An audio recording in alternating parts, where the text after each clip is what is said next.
അസ്സലാമു അലൈക്കും. ദാറുൽ അറബിയുടെ മറ്റൊരു വീഡിയോയിലേക്ക് എല്ലാവർക്കും സ്വാഗതം. ഇന്ന് ഒരു വലിയ മിസ്റ്റേക്കിനെ കുറിച്ചാണ് പറയാൻ പോകുന്നത്. അറബി ഭാഷ സംസാരിക്കുന്ന സമയത്ത് നമ്മൾ ഉപയോഗിക്കുന്ന ഒരു വാക്ക്, ഏറ്റവും കൂടുതൽ ഉപയോഗിക്കുന്ന ഒരു വാക്കുണ്ട്. പക്ഷെ അത് വലിയൊരു തെറ്റാണെന്ന കാര്യം ഇന്ന് നമ്മൾ മനസ്സിലാക്കണം. മാത്രമല്ല അതിൻ്റെ ശരിയായ പ്രയോഗം എന്താണ് എന്നും കൂടി ഇതിൽ വ്യക്തമാക്കുന്നുണ്ട്. ഇനി നമ്മൾ സംസാരിക്കുമ്പോൾ ആ തെറ്റ് തിരുത്തിക്കൊണ്ടായിരിക്കണം ഇനി നമ്മൾ സംസാരിക്കേണ്ടത്. ശരി, ഇനി ആ വാക്ക് ഏതാണെന്നല്ലേ. ഇപ്പോൾ നമ്മൾ എന്തെങ്കിലും കാര്യം അറിയില്ല എന്ന് പറയാൻ ഏത് വാക്കം ഉപയോഗിക്കാം? അന മാഫി മാലൂം എന്നുള്ളത് അല്ലേ. അന മാഫി മാലൂം എന്നാണ് നമ്മൾ പറയാം. അന മാഫി മാലൂം. ഇനി അന ഇല്ലെങ്കിലും മാഫി മാലൂം എന്നാണ് പറയാം അല്ലേ. അറബികളൊക്കെ വന്നിട്ട് എന്തെങ്കിലും കാര്യങ്ങൾ ഉണ്ടോ എന്ന് ചോദിക്കും, ചിലപ്പോൾ വഴി ചോദിക്കും, അല്ലെങ്കിൽ വേറെ എന്തെങ്കിലും സാധനങ്ങളാണ് കടയിലാണെന്നുണ്ടെങ്കിൽ അതിന്റെ പ്രൈസ് ചോദിക്കും അല്ലേ. അപ്പോൾ അല്ലെങ്കിൽ ഇന്ന ആളോടെ ഉണ്ടോ, ഇന്ന ആളെ അറിയോ, അങ്ങനെ എന്ത് കാര്യം ആയിക്കോട്ടെ. അപ്പൊ അവരോട് അറിയില്ല എന്ന് പറയാൻ നമ്മൾ കൂടുതൽ ഉപയോഗിക്കുന്നത് എന്താണ്? മാഫി മാലും എന്നുള്ളതാണ് അല്ലേ. ഇതാണ് ആ ഒരു വലിയ തെറ്റ്, മാഫി മാലൂം എന്നുള്ളത്.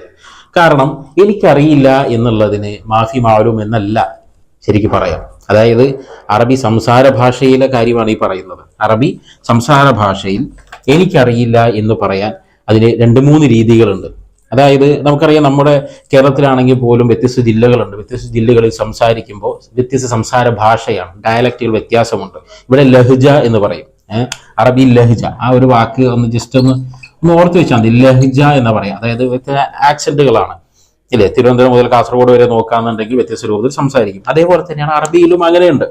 ഓക്കെ, ഇപ്പൊ ഇമാറാത്തുകൾ, കുവൈറ്റികൾ, ബഹ്റൈനികൾ, സൗദികൾ ഇങ്ങനെ വ്യത്യസ്ത രൂപത്തിൽ സംസാരിക്കും. അപ്പോ എനിക്കറിയില്ല എന്ന് പറയാൻ ഒരു 3-4 രീതി നമുക്ക് നോക്കാം എങ്ങനെയൊക്കെയാണ് എന്നുള്ളത്. അപ്പോ എനിക്ക് എന്നുള്ളതിന് പിന്നെ അന എന്ന് നമുക്ക് എന്ത് ചെയ്യാം, നമുക്ക് ഉപയോഗിക്കാം. ഇല്ലെങ്കിൽ നമുക്ക് എങ്ങനെ പറയാം? എനിക്കറിയില്ല എന്നുള്ളതിന് ഒന്നാമത്തെ രീതി എങ്ങനെ പറയാം? അന മു ആരിഫ് എന്ന് പറയാം. അന മു ആരിഫ്. ആരിഫ് എന്നുള്ള പേരൊക്കെ നമ്മൾ കേട്ടിട്ടുണ്ടാവും അല്ലെ. അപ്പൊ അന മു ആരിഫ് എന്ന് പറഞ്ഞാൽ എനിക്കറിയില്ല എന്നാണ് അതിന്റെ അർത്ഥം.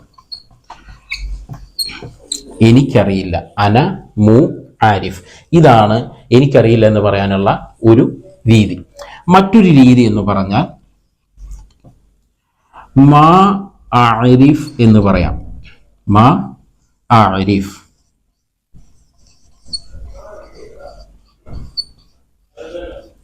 മാ ആരിഫ്. ഓക്കെ, ഇതിനെ നമ്മൾ ആ സംസാരത്തിന്റെ ആ ഒരു ഇതിലേക്ക് വരുമ്പോൾ എങ്ങനെ മാരിഫ് എന്ന് പറയാം? മാരിഫ് എന്നായിരിക്കും നമ്മൾ കേൾക്കുക. ഓക്കെ, അപ്പോൾ ഒന്നുകൂടി വ്യക്തമായിട്ട് മാ ആരിഫ് എന്ന് പറഞ്ഞാൽ അത് കംപ്ലീറ്റ് ആയി. ഓക്കെ, മാ ആരിഫ് എന്നാണ്. അപ്പോ അന മു ആരിഫ് എന്ന് പറയാം, അല്ലെങ്കിൽ മാ ആരിഫ് എന്ന് പറയാം. മാ ആരിഫ്. ആരിഫ് എന്ന് പറഞ്ഞാൽ എനിക്കറിയാം എന്നുള്ളതാണ്. അപ്പോൾ മാ ആരിഫ് എന്ന് പറഞ്ഞാൽ എനിക്ക് അറിയില്ല എന്നാണ് പറയാം. ഇനി മറ്റൊരു രീതി എന്ന് പറഞ്ഞാൽ പിന്നെ മാ അദിരി എന്ന് പറയാം. മാ അദിരി. ആ മാ അദിരി എന്നുള്ളത് മദിരി എന്നാവും, സ്പോക്കണിലേക്ക് വരും. അറബിയിൽ സംസാരിക്കുമ്പോൾ ഒന്ന് ശ്രദ്ധിച്ചാൽ മതി. എപ്പോഴെങ്കിലും നിങ്ങൾ കേൾക്കും മദിരി എന്ന് പറയുന്നുണ്ടെങ്കിൽ ഉദ്ദേശം എന്താണ്? എനിക്കറിയില്ല എന്നാണ് അവർ പറയുന്നത്. ഇല്ലെങ്കിൽ അന മു ആരിഫ് എന്ന് പറയുന്നുണ്ടോ, അല്ലെങ്കിൽ മാ ആരിഫ് എന്ന് പറയുന്നുണ്ടോ എന്നൊക്കെ നോക്കിയാൽ മതി. ഓക്കെ, അപ്പോ ഈ 3 രീതികളിൽ ഏത് രീതി വേണമെങ്കിലും എന്ത് ചെയ്യാം, എനിക്കറിയില്ല എന്ന് പറയാൻ വേണ്ടിയിട്ട് നമുക്ക് ഉപയോഗിക്കാവുന്നതാണ്. അപ്പോൾ ഇനി നമ്മുടെ മറ്റേ ബിഗ് ഹ്യൂജ് മിസ്റ്റേക്ക്, അതായത് അന മാഫി മാലൂം എന്ന് പറയാൻ നമ്മൾ ഇത് നിൽക്കണ്ട. ഇതിലേതെങ്കിലും രീതി നമ്മൾ പറയാം. അപ്പോൾ ഇനി വർഷങ്ങളായിട്ട് അതായിരിക്കും എനിക്കറിയില്ല എന്ന് പറയാൻ നമ്മൾ ഉപയോഗിക്കാം അല്ലേ. അത് നമ്മൾ പറയുന്ന ന്യായം എന്ന് വെച്ചാൽ നമ്മൾ പറയുന്ന അറബികൾക്ക് മനസ്സിലാവുന്നുണ്ട്, അറബികൾ നമ്മളോട് അങ്ങനെ തന്നെ പറയാം. അപ്പോൾ അവിടെ നമ്മൾ മനസ്സിലാക്കേണ്ടതെന്ന് വെച്ചാൽ നമ്മൾ പറയുന്ന തെറ്റ് അറബികൾക്ക് തെറ്റാണെന്ന് അറിയാം. ഓക്കെ, അപ്പൊ ഇനി നമ്മൾ അത് തിരുത്തി തരാതെ അറബികൾ എന്ത് ചെയ്യാണ്?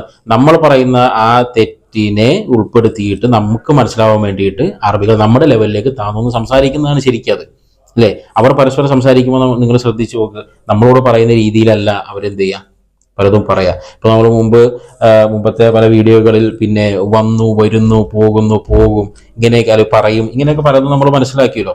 അപ്പൊ ആ വേർഡുകളൊക്കെ നിങ്ങളൊന്ന് മനസ്സിലാക്കിയിട്ട് അറബികൾ സംസാരിക്കുമ്പോൾ ശ്രദ്ധിച്ചാൽ മതി, അവർ പറയുന്നത് ആ രൂപത്തിലാകും. ഓക്കെ, അപ്പൊ ഇനി എനിക്കറിയില്ല എന്ന് പറയാൻ അന മാഫിമാലും വേണ്ട, എന്താണ് ഇതിലേത് രീതിയിലും അന മുആരിഫ് എന്ന് പറയാം, ഇല്ലെങ്കിൽ മാ ആരിഫ് എന്ന് പറയാം, അതുമല്ലെങ്കിൽ മദിരി എന്നും എന്ത് ചെയ്യാം, നമുക്ക് പറയാവുന്നതാണ്.